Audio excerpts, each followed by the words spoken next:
Put a good hit on him, you think? Yeah, I hit him behind the shoulder. You know, no matter how much deer hunting experience you have, whether it's 5, 10, 20 years or more, nothing will humble you more quickly than taking a new hunter out there and having them experience those things you did when you first went hunting. This is Deer and Deer Hunting TV.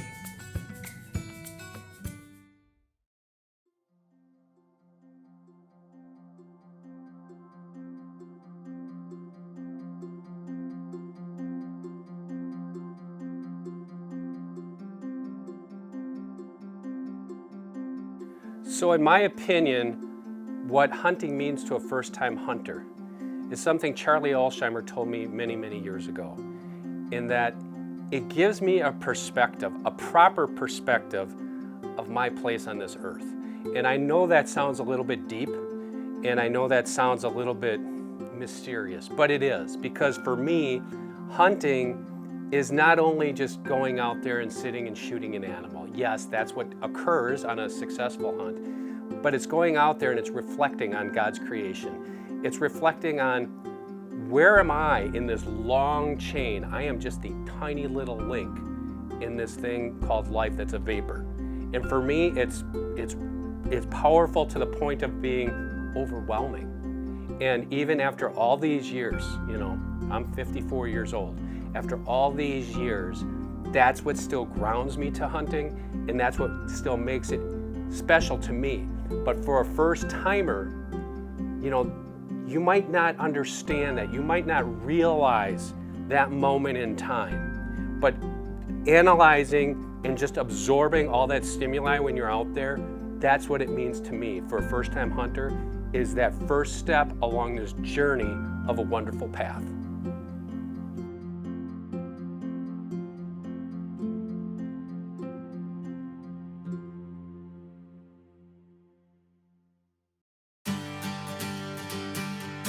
How can I take a new hunter out in the field for the first time and make that a positive experience? Push into mid-October now, and we are going to prove, hopefully, that there's no such thing as the October lull. Yes, I shot my first deer. He's down, isn't he? Let's go find him. He went down. Let's go. Oh man, what a good shot. Good deal. Pick him up. Let's see him, man. Yeah, buddy. Land of Whitetail is brought to you by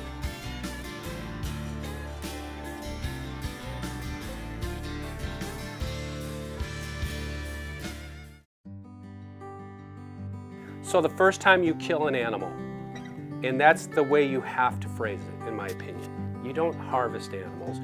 The harvest is the aggregate. You know, the state harvested 300,000 deer. I killed an animal. And for me, for the first-time hunter, that again is a very profound realization in that it has to happen. And as first-time hunters, anytime when we're there, we want it to happen. We want success. That's what drives us out there from the onset. Now, we can talk all we want. We can wax poetic about all the wonderful things the hunt brings, and it does. But that success, the act of success, is the ultimate accumulation of the hunt, right? So for me, the first-time hunter, that is a special moment. You know, that is the first time in their life, probably, unless they grew up on a farm, that's the first time that they truly realized their role in the ecosystem.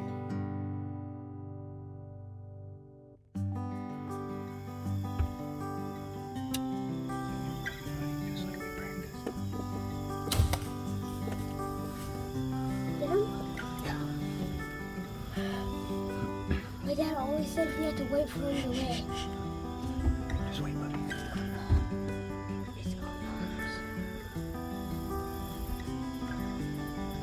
I'm just gonna lay down dead. Just wait, buddy. Let's see him. Keep your eye on him. Yep. He fell. He's down, buddy. Good job. That's a little buck. You just shot your first buck. It has little earrings. Good job, buddy. This is his first time. It was right there. I found him. Good job. Buddy. Awesome. Oh, man. What a good shot. Good deal. Pick him up. Let's see him. So this was a really another special hunt. Little Gavin's hunting. His dad and his dad's friend take him out there. They know deer are coming into this area. He makes the shot. Now it would have been real easy just to stay on him and enjoy all that excitement, but his dad's friend was manning the camera and had the wherewithal to stay on that deer. Now if you watch, that deer kind of peels off, stops, and then doubles back and dies in the soybean field. He didn't go very far, but that could have went sour real quickly had they not found that blood trail. Another thing I liked about this hunt is they let Gavin go first. That's invaluable because he got to experience it, he got to find the deer, made it that much more special. Mer. That's a little high. Why? That was still lungs. Is that a good deer? That's a doll. I mean, it's Well, it wasn't a baby though, right? not a baby. Okay, good.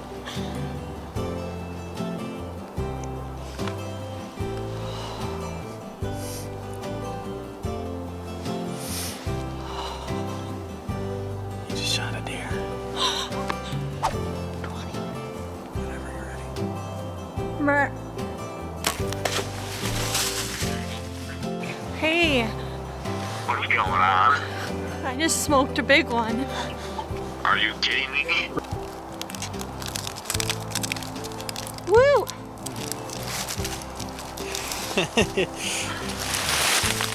Big buck down. Oh, you had to say it. Wow, good job, Sarah. Now what Sarah did here, what I really liked, is she stopped both of those deer before she took the shot. That was some good teaching on her brother's part, who was manning the camera, and probably some of her family and friends. But also, look at the emotion there. I mean, the tears on your face, Sarah, that's priceless. And I could see the quivering in your voice. You wanted to make sure everything went right, and we know it did because you got both of them. Okay, better really. You did. Yeah, I am behind the shoulder. You got it perfect. Yes. Yes, I shot my first deer. He's down, isn't he? Let's go find him. He went down. Let's go. Wait, just You see him? Yeah, I see him. He didn't run very far, did he? No, he didn't. He's got 20 yards in here. Did you put a good hit on him, you think? Yeah, I hit him behind the shoulder. Is that where you're supposed to hit him? Yeah. You know what I hit him? Oh, yeah. Wow. That's a little buck. For sure, if I would make. Little button buck, isn't it? Yeah, little button one. And that's the way you do it. That's the way you do it? Yeah.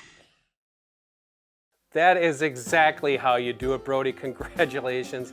That is awesome. You know how I said when you take a new hunter out to let them experience the moment? That's what Brody's grandpa did here, and he did such a wonderful job with this boy. 5 years old, and that shows you how young you can instill that in a hunter, and just that, it says it all right there on his face. Whether you're 5 years old or 52, the excitement is still the same, or at least it should be. This year in Wisconsin, Dan Schmidt experienced a hunt that for him felt like the first time all over again. Okay, so today it's a little bit windy. It's early, pushing to mid-October now. And we are going to prove, hopefully, that there's no such thing as the October lull today. Because I think we're going to see some deer tonight.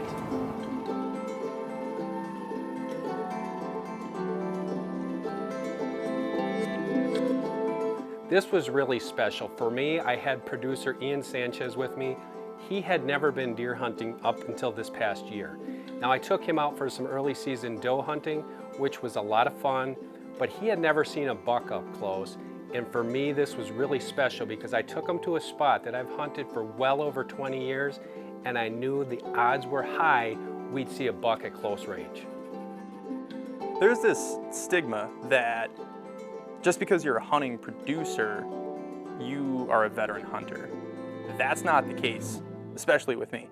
So this is my second time ever filming a hunt, hopefully my first time filming a buck. I was feeling pretty anxious going into it. As we kept getting closer and closer to the food plot, I thought to myself, what's the difference in excitement between the doe hunt that we were on in September versus this? Am I gonna be more excited because I see a buck? I just didn't get it. I was about to understand that difference really fast. It did not take long for us to have some action, and oh my gosh, was it special.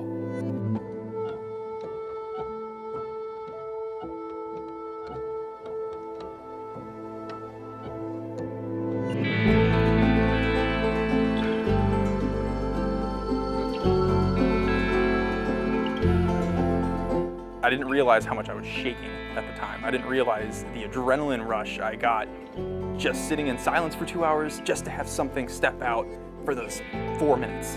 I wanted this deer, but I wanted it even more knowing that he was behind me, having the same kind of adrenaline dump that I was having.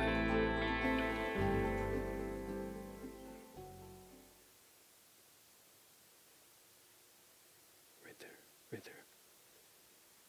No. Right there. Man! I hit him high.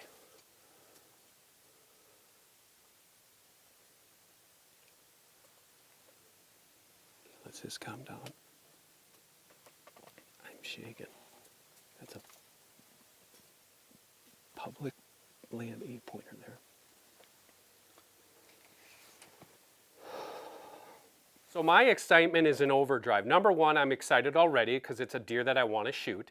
And number two, I'm experiencing this with a person who's never experienced it before. And I know I have to let him experience this on his term and at his time, if you know what I mean. I don't want to rush it.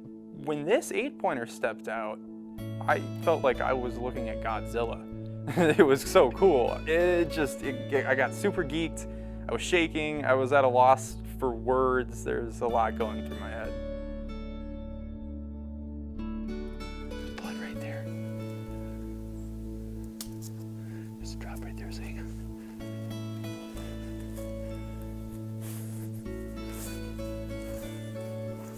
Got him. Right here. We got him. We got him, Ian. We got him. Sever made quick work of him. He's a beautiful buck. I didn't walk up to him yet. I just found him right here. He basically did a little button hook. And that's the thing you gotta be careful with blood trailing, you know. There is blood, but it's up high. And I always temper my enthusiasm, but it's time to celebrate. Yes. I don't think that it matters. I don't think that it matters that I wasn't the hunter. I don't think that it matters that I wasn't on the crossbow. I think what matters is that I was excited. There was a buck back there, and I got to understand really what the joy of hunting was for me. I just remember the excitement I got as a kid, my first deer hunt back in the early 1980s, of seeing a branch antlered buck, an 8-pointer. That's what I got today. A very blessed moment, a very unique hunt, and just a special day.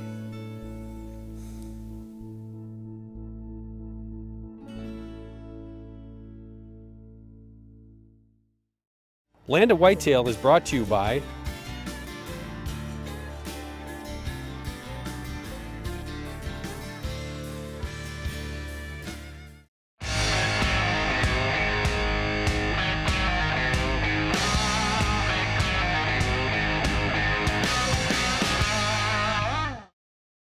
So we have a lot of neat equipment these days. You know, this stuff is really advanced, especially in the archery end of things. And when I say that, I mean both, you know, traditional archery, compound bows, and crossbows, especially crossbows. The technology on these things is really advanced. However, with technology, we get lulled into a sense of almost like being Superman, that we can do anything. And obviously we cannot. Although these new crossbows are blazing fast, this 10 point I'm shooting here, 470 feet per second.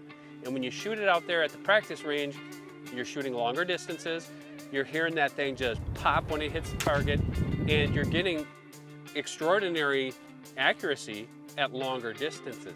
But in hunting situations, you know that's not always the case, that on a living, moving deer, that you have to be really careful not only with shot placement or when to shoot, if the deer's alert, if the deer's got his head down. You have to pay attention to the subtle things. And for me, when I set up ground blinds before the season, like we're doing today, I gotta be doubly sure that nothing is going to deflect my shot, because it happens. We are sitting over a food plot here that got overgrown with a lot of weeds last fall. I'm gonna go out there with my Outdoor Edge brush demon, and I'm just gonna clean out enough shooting lane to my range, and for me it's 40 yards. I know I can shoot this thing a lot farther than that, but I'm still bow hunting. I try to keep them within 40 yards. I'm gonna clean out 2 spots that I know if a deer's in here feeding, I've got a nice clean shot. So the first thing I'm gonna do is I'm just gonna pretend like I'm hunting, get it up, crossbow's up, and when I'm looking through that scope, if a deer's standing out there, I'm not gonna know, but I know that I've got a spot here maybe 4 or 5 feet wide, one right there. I'm gonna go through this window, 4 or 5 feet there, and that's where I'm gonna start. It's no different than if I'm hunting up in a tree stand, making shooting lanes, through saplings and, overgrowth and brush, stuff like that.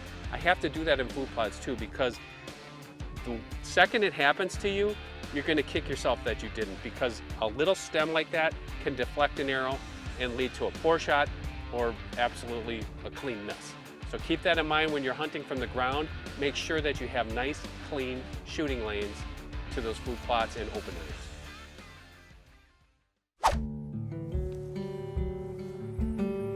Okay, call me weird.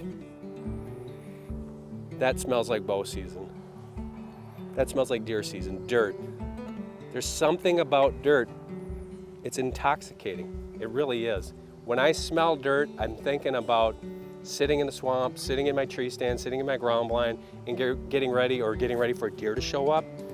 A lot of times, the way I grew up, that's how we did scent control, is we did our best to keep our clothes and our gear scent free.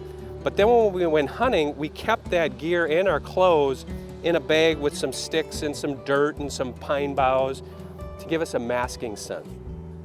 So if you've seen No Zone from Wildlife Research Center, you know that this is a no ozone product that basically kills scents. It's an air and space deodorizer that doesn't have any scent. Well, this year they've introduced a formula of No Zone that has an earth scent. Some of us really like that. It's a nice cover scent, and especially like when you're in the vehicle and I spray that around, for me, it's getting me ready for deer season. But check it out. It's called No Zone Forest Edge from wildlife.com.